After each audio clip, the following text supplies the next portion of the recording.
Hello and welcome to PJs and Pages with Danielle. I'm Danielle and I'm a stay-at-home mom who enjoys to read a lot. Today I'm going to be sharing with you my picks for the book recommendations tag.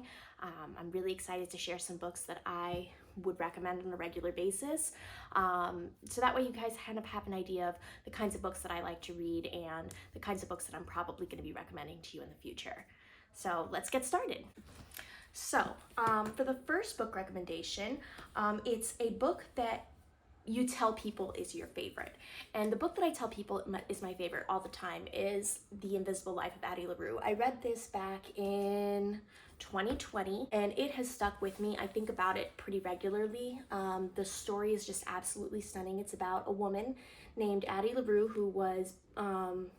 who existed in 1714 in France.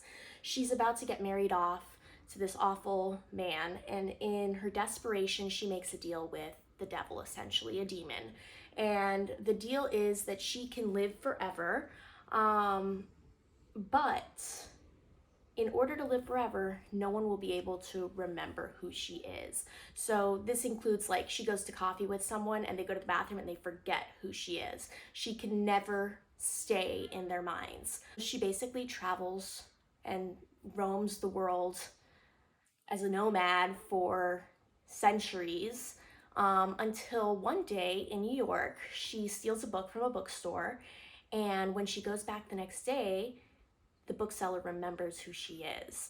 And this story was just absolutely beautiful. The writing was lyrical. The themes of, what's a life worth living, were extra prevalent in this, and I absolutely loved every second of this book. I don't think there was anything wrong with it. Some people say that it might be too long. I could have had 500 more pages of this, honestly. Like, it was just so beautiful, and getting to see her travel throughout history and her relationship between her and the demon, as well as her with Henry, the man who remembers her, is just absolutely lovely.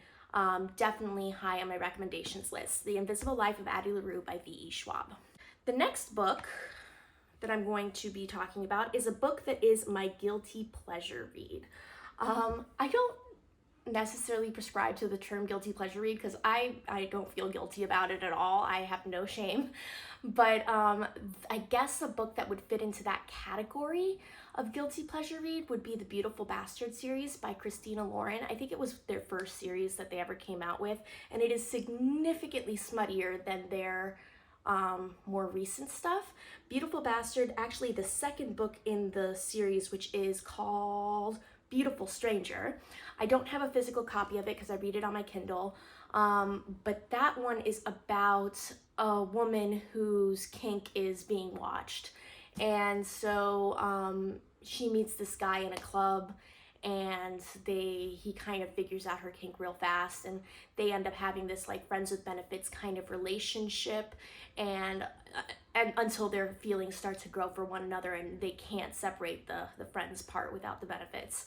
So yeah, it's, I guess, my guilty pleasure read. It's extra smutty, I'm not gonna lie. If you're used to like Christina Lauren from Once Upon a Holiday or whatever it's called, and I can't remember the other one that I read recently, they are not smutty at all. There's like maybe a kissing scene and fade to black. These are full on smut. So yeah, the Beautiful Bastard series by Christina Lauren. The third item is a book everyone loved but you didn't. And I hate to say it, and I even have like the fancy first edition that costs God knows how much money. A Court of Thorns and Roses by Sarah J. Maas. I love Sarah J. Maas's work. I'm reading Throne of Glass right now. I read the rest of the series and really loved it, but this first book just did not do it for me. In fact, the first time I tried to read it, I think I got to about here and then I stopped.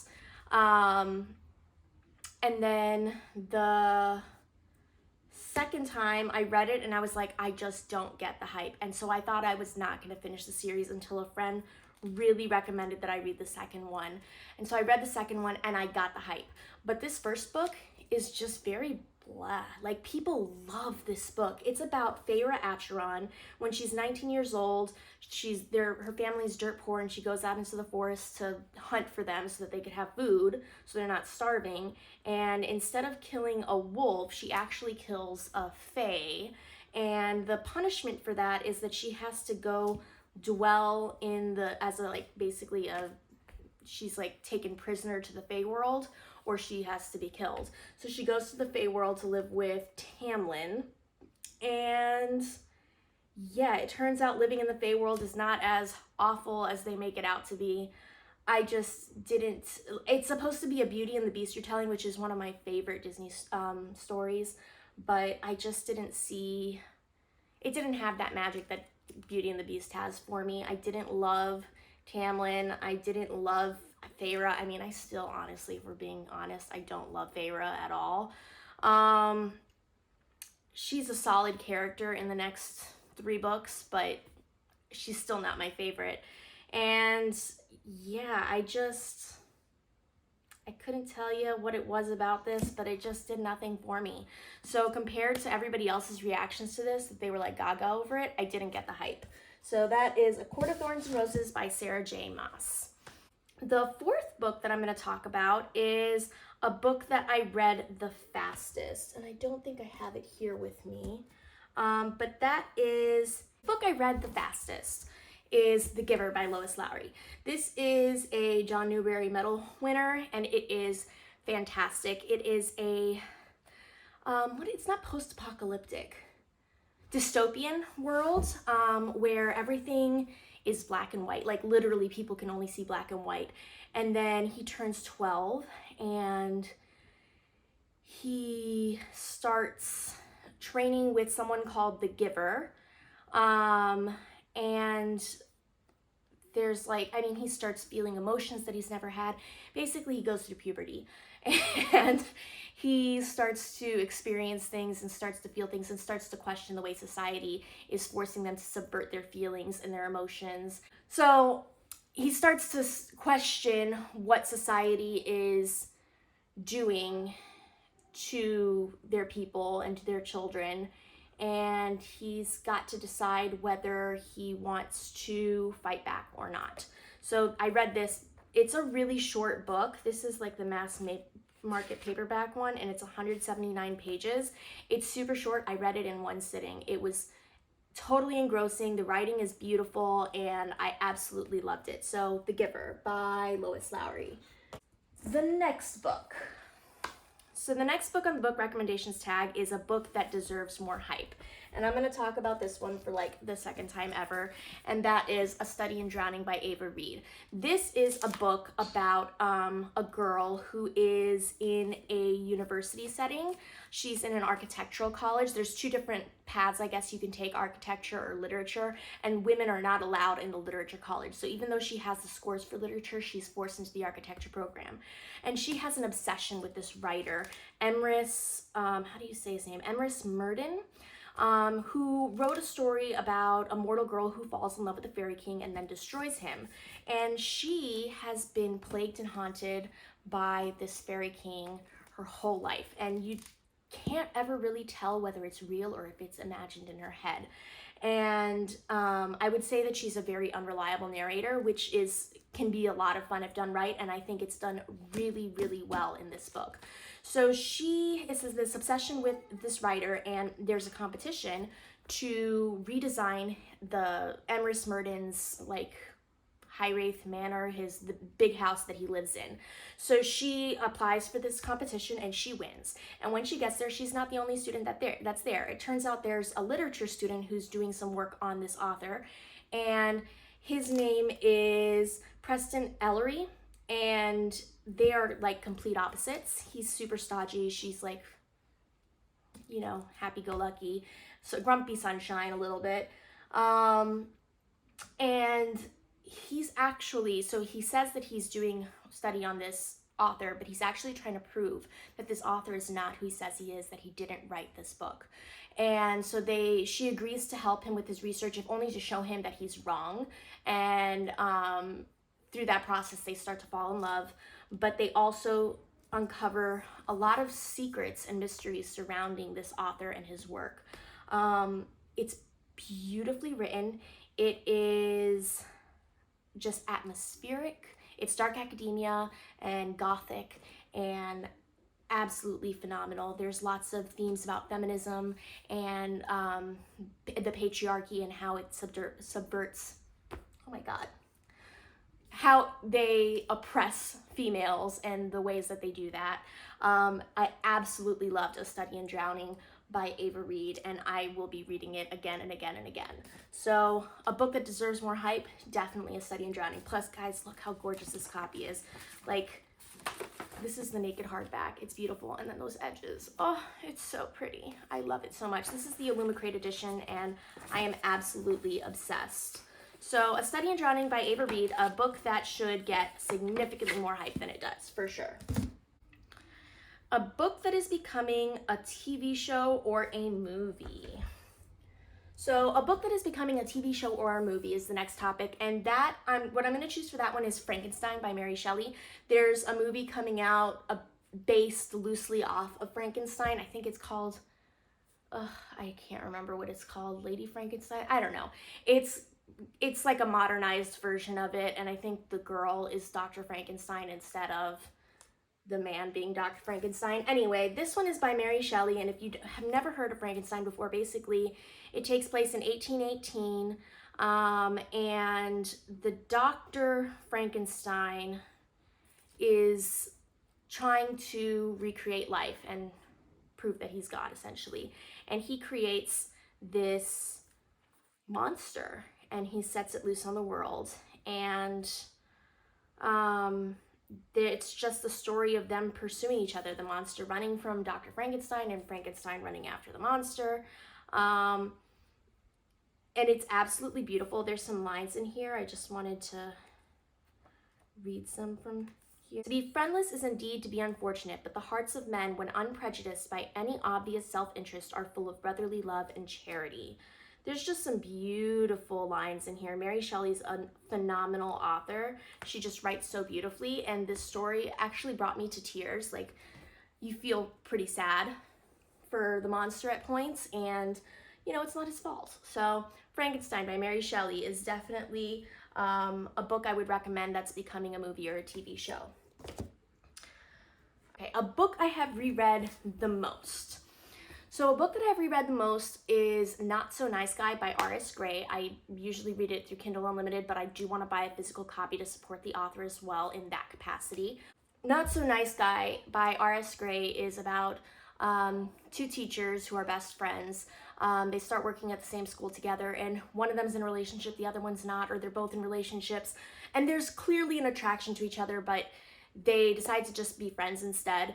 And throughout the years, they've each been in a relationship or not at one point or the other, and there's never really a good time to try to change that friendship into something more. And by the time it is okay, she's worried about losing him as a friend if they were to change their relationship to something more. So it's a romantic comedy, and the banter is really cute. The situations are really cute. Like, he's clearly into her and she's clearly into him. There's no miscommunication though. It's just, they don't want to lose that friendship. It's just a silly little rom-com, and I love it so much. It hits all the right spots. There's a little bit of smut in it, nothing too crazy. But it's like my happy go-to book. I really should have put it in my comfort reads video, but I didn't. I don't know why. Probably because I don't have a physical copy. But yeah, Not So Nice Guy by R.S. Gray is a book that I've reread a million times. I've probably read it like 10 or 12 times at this point. So Not So Nice Guy by R.S. Gray. The next book that I'm going to recommend is a book from a genre that I don't typically read. And once again, I don't have a copy of this book because I actually listened to it on audiobook. It was the first audiobook I ever listened to, and I'm so glad that I did. And that is I'm Glad My Mom Died by Jeanette McCurdy. She actually narrates it herself. It's a memoir about her experience as a child actress and her relationship with her mother, and how the intertwining of those two things, how toxic that really became. And it was just so, she did such a beautiful job narrating, and it was just so heartbreaking to listen to her story. I really found it very impactful, especially since she narrated it herself. Yeah, I'm Glad My Mom Died by Jeanette McCurdy. I don't normally read memoirs or nonfiction. That's kind of a genre that I have a hard time dipping my toes in, but I am gonna try to start doing it more often, especially with audiobooks and a narrator that is the author themselves. I think I'm gonna have a lot more success with that. A book that deserves all the hype it gets. So, a book that I thought that everybody loved and I didn't was A Court of Thorns and Roses, but a book that deserves all love it gets is A Court of Mist and Fury. This book is seriously perfect. There is nothing wrong with it. We follow Feyre after the events of A Court of Thorns and Roses, and I really can't get into more without giving away spoilers. If you haven't already read the series, please go ahead and do so. Ignore the first book. I mean, read it because you have to. But after that, just go straight into the second book. It is a chunker. I started to read it physically, and then I picked it up as an ebook because it was so big. So I only annotated half of it. I'll have to go back and reread it through the physical book and just do it slowly and annotate the rest of it. But it is such a good story. There is romance. There is war, there is scheming, there is great character development. The world building that didn't exist in the first book is all in here. The magic system is explained better. It's just so good. This is like a perfect example of fantasy romance when it's done correctly. So A Court of Mist and Fury by Sarah J. Maas is definitely a book that deserves all the hype. A book that you usually recommend when asked to give a recommendation, and that book is going to be Fourth Wing by Rebecca Yarros. Now, this is a supremely popular book at the time, and I don't know that I would recommend it to the men in my life, but the females in my life, absolutely. You've got a female protagonist who is, relatable. You've got dragons, you've got magic, you've got a school system that's really cool. You've got a war going on. There's a lot happening in this book. There's action, adventure, romance, mystical creatures. So there's a little bit of something for everyone. It follows Violet Sorrengail, who's 20 years old and about to enter the Basquiat War College. She's been training her whole life as to be in the scribe quadrant, which are kind of like the scholars, but her mom is in charge of the writers quadrant, which is the dragon riders who are also like warriors. And she tells her, hey Violet, guess what? You got 6 months, train, figure it out, but you're going to the writers. So she goes to the writers, where she encounters Xaden Ryerson, who is like her family's worst enemy because her mom basically killed all his family. They were rebels and she had them executed. So has to deal with Xaden Ryerson, has to deal with kids trying to kill her all the time because it's like one of those kinds of war colleges. And yeah, it's very exciting. She has to try and catch a dragon so that way she can survive. But yeah, I definitely recommend Fourth Wing for basically anyone, really. This book has something for everyone. I really do believe that. So Fourth Wing by Rebecca Yarros, a book that I would give as a recommendation just to anyone when they ask. A book that has my favorite characters, and that is going to be Anne of Green Gables by Ella Montgomery. Anne Shirley of Green Gables is one of my all-time favorite characters ever. She starts off in book 1 as this very precocious orphan child who's got red hair, and she's just gets into all sorts of scrapes. And as she grows, you grow with her, and she turns into this lovely woman who has so much heart, and I wish she could be my best friend. So Anne of Green Gables is my favorite character. A book you wish you could live in. A book I wish you could live in is The House in the Cerulean Sea. This book follows Linus Baker, who is a caseworker for the Department in charge of Magical Youth. He's sent to this house in the Cerulean Sea, which is run by Arthur Parnassus, and he's in charge of these 6 dangerous magical children, like extremely dangerous magical children. And nobody tells him why they're dangerous. Nobody tells him anything about them. He's just, you got to go check on these kids. So he goes, and of course, People are crazy. These kids are lovely. This man is lovely. This house is lovely. I want to live in this little small town on this island in this house with these people. This is where I want to live forever. It is magical. It's an enchanting love story masterfully told about the profound experience of discovering an unlikely family in an unexpected place and realizing that family is yours. This book is a warm hug. Like, I mean, I've heard many people describe it that way, and it's so accurate. You just feel so loved afterward. And yeah, if there's any place I want to live, it's this house in the Cerulean Sea. A book that you thought you would hate but ended up loving. So a book I thought I would hate was one that I read for school, and I'm not really a classics girly. I like some classics, but for the most part, classics can be a little difficult to get into. I think a lot of people would agree with that. But this one, The Picture of Dorian Gray, I ended up loving. It is one of my all-time favorite books. The Picture of Dorian Gray by Oscar Wilde. I have this beautiful soft cover leather bound edition from Barnes & Nobles that has my favorite thing ever, a ribbon bookmark. So The Picture of Dorian Gray is about a man who commits these atrocious acts, and instead of him aging and those atrocious acts wearing on his physical self, there's a portrait, this magical portrait that he has, where all of those things occur to the portrait instead of to him. But if he ever looks at the portrait, then they'll basically switch places. It'll be a regular portrait and he'll take on all of these awful things. So he's this beautiful man who does awful things, and it's just such a great story. It's one of my favorite classics for sure, probably one of my favorite books ever, and I really highly recommend it. The Picture of Dorian Gray by Oscar Wilde. A book that made me cry was The Seven Husbands of Evelyn Hugo by Taylor Jenkins Reid. I remember crying a lot, like at least 2 or 3 times in this book. And I'm an easy crier, I guess, but this book definitely got me like sobbing, and I really, really loved the writing style. It was just so beautifully done. This one is about a journalist who is requested to write the biography of Evelyn Hugo, who was a Hollywood icon in the 50s. I can't remember what age it was in. Yeah, from the 50s to the 80s, she was like the reigning queen of drama.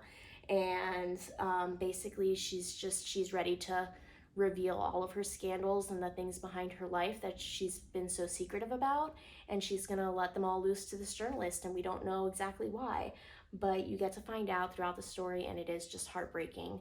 So yeah, Evelyn Hugo's life, she's kind of an unlikable character, but at the same time you feel so much for her, for everything that she went through and everything that she had to do to get to where she was.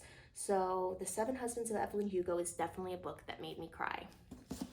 Finally, a book that you wish you could read for the first time. For me, that's going to actually be a duology, and that is the Letters of Enchantment duology. It starts with Divine Rivals by Rebecca Ross and continues in Ruthless Vows by Rebecca Ross. This is a perfect 5-star duology. Both books were 5 stars for me. Both books are perfect. I couldn't change anything in them. I wish that I could reread them and just fall in love with them all over again. It follows Iris and Roman, who are 2 rival reporters for a newspaper. And Iris's brother has gone to war. They're in wartime right now. So Iris's brother has gone to war, and she's writing him letters and slipping them under her closet door for whatever reason. I don't know why she does it, but she does it, and he starts getting them because it's this magical doorway between their rooms or their typewriters or whatever. They've got magical typewriters, and they start writing letters to each other, and she doesn't know that it's him. He knows that it's her though. And they fall in love, and it's beautiful. I mean, it is absolutely gorgeous. The writing is so lyrical, and the story is just fantastic, and the action and the war and the world building in the second book just dwarfs the first book. The first book I'd say is light on the fantasy. The second book is much heavier on the fantasy, and it does such a good job. And I think The love has already built in the first book, where like we just get to see it continue in the second book, and it's just so beautiful. I really wish I could read this series over again for the first time. I just want to be as in love with it the first time as I was. So the series that I wish I could read again for the first time is The Letters of Enchantment duology by Rebecca Ross. Thank you so much for joining me in today's book recommendations tag video. If you enjoy this video, don't forget to hit like and subscribe, and please comment below with any books that you would recommend for these topics, or any book recommendations that you have for me to try out. I'd love to try some of the books that you guys have to recommend. I hope to see you guys in the next one. Bye!